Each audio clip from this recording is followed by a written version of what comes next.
ഈ 2-3 കാര്യങ്ങൾ ശ്രദ്ധിച്ചില്ലെങ്കിൽ ഘട്ടം ഘട്ടമായി നിങ്ങൾക്ക് അറ്റാക്ക് വരാൻ സാധ്യത കൂടുതലാണ്. ഗ്ലോബൽ ഫിറ്റ്നസ് അക്കാദമിയിലേക്ക് നിങ്ങളെ സ്വാഗതം ചെയ്യുകയാണ്. ഇന്നത്തെ കണ്ടന്റിൽ നമ്മൾ ചർച്ച ചെയ്യാൻ പോകുന്നത് യുവാക്കൾക്കിടയിലുള്ള ഹാർട്ട് അറ്റാക്കാണ്. നമുക്കറിയാം, ഹാർട്ട് അറ്റാക്ക് നമ്മുടെ നാടുകളിൽ നിന്നൊരു എന്താ പറയുക ഒരു കൂടുതൽ ആളുകൾ കാണപ്പെടുന്ന ഒരു അസുഖമാണ്. അത് പ്രത്യേകിച്ച് യുവാക്കൾക്ക്, അത് 35 വയസ്സ് 45 വയസ്സിടയിലുള്ള ചെറുപ്പക്കാരായ പല ആളുകളും ഹാർട്ട് അറ്റാക്ക് വന്ന് പെട്ടെന്ന് മരിച്ചു പോകുന്നുണ്ട്.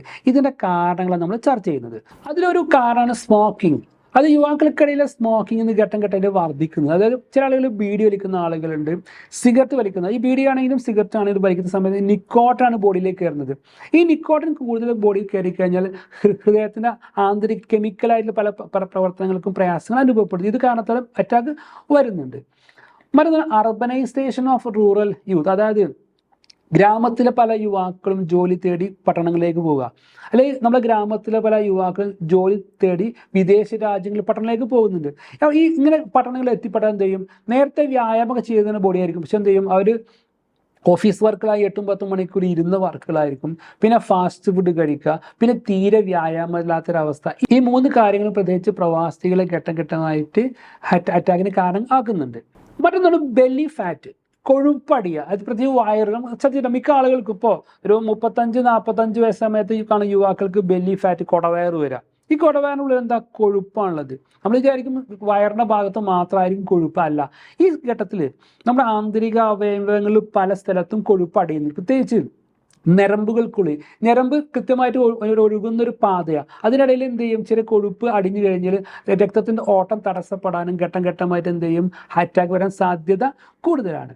പിന്നെ പറയുന്നത് ഹൈ സ്ട്രെസ് ഫ്രം ജോബ്. അതായത് വിദേശ ജോലികൾ, അല്ലെങ്കിൽ നമ്മുടെ നാടുകളിൽ തന്നെ സെയിൽസുമായി ബന്ധപ്പെട്ട ജോലികൾ, അല്ലെങ്കിൽ ബാങ്കിലെ ജോലികൾ, അല്ലെങ്കിൽ വിദേശത്ത് ജോലി ചെയ്യുന്ന കമ്പനികളിലെ ജോലി, ഇതൊക്കെ സ്ട്രെസ് ജോലികളാണ്.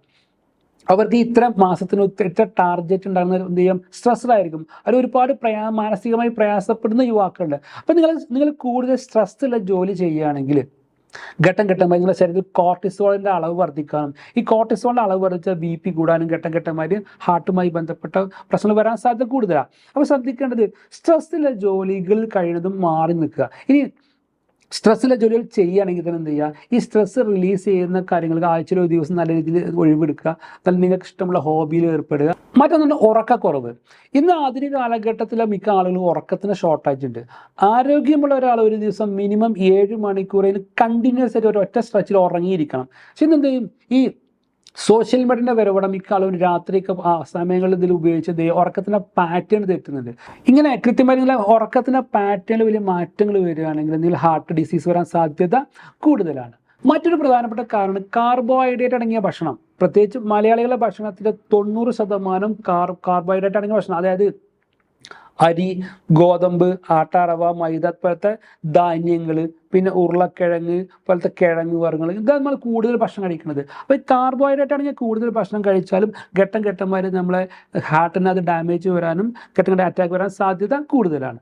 പിന്നെ മറ്റൊരു കാര്യം എന്ന് പറഞ്ഞാൽ പാരമ്പര്യ ഘടകങ്ങളുണ്ട്. അപ്പം നിങ്ങളെ കുടുംബത്തിലായി ഈ വീഡിയോ കേൾക്കുന്ന ആളുകളെ കുടുംബത്തിൽ അച്ഛനോ അമ്മയോ അല്ലെങ്കിൽ അമ്മാവന്മാരോ അല്ലെങ്കിൽ വേണ്ടപ്പെട്ടവരൊക്കെ നിങ്ങളെ കുടുംബത്തിൽ ഈ ചെറുപ്രായത്തിൽ അറ്റാക്ക് വന്ന് മരിച്ചിട്ടുണ്ടെങ്കിൽ എന്ത് ചെയ്യുക, ചെറിയ ഒരു പാരമ്പര്യ ഘടകം കൂടി ഇതിലുണ്ട്. അപ്പം എന്ത് ചെയ്യുക, ഇത്തരം ആളുകൾ ശ്രദ്ധിക്കേണ്ടത് ഒരു 40 വയസ്സ് കഴിഞ്ഞാൽ 2 വർഷത്തിൽ ഒരിക്കലെങ്കിലും ഫുൾ ബോഡി ചെക്കപ്പ് നടത്തുക.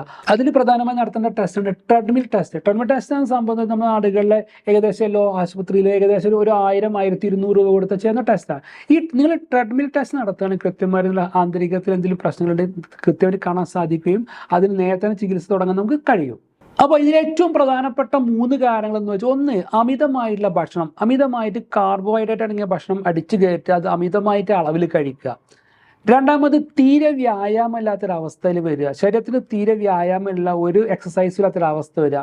മൂന്നാമതുള്ളത് സ്ട്രെസ് അല്ലെങ്കിൽ മാനസിക സമ്മർദ്ദങ്ങളുള്ള ജോലികൾ ഏർപ്പെടുക. ഈ 2-3 കാര്യങ്ങൾ ശ്രദ്ധിച്ചില്ലെങ്കിൽ ഘട്ടം ഘട്ടമായി നിങ്ങൾക്ക് അറ്റാക്ക് വരാൻ സാധ്യത കൂടുതലാണ്.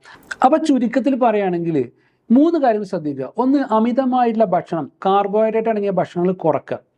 രണ്ടാമത്, നല്ല രീതിയിൽ വ്യായാമം ചെയ്യുക. മൂന്നാമത് ചെയ്യുന്നത് സ്ട്രെസ് അല്ലെങ്കിൽ മാനസിക സമ്മർദ്ദമുള്ള ജോലികളിൽ നിന്ന് മാറി നിൽക്കുക.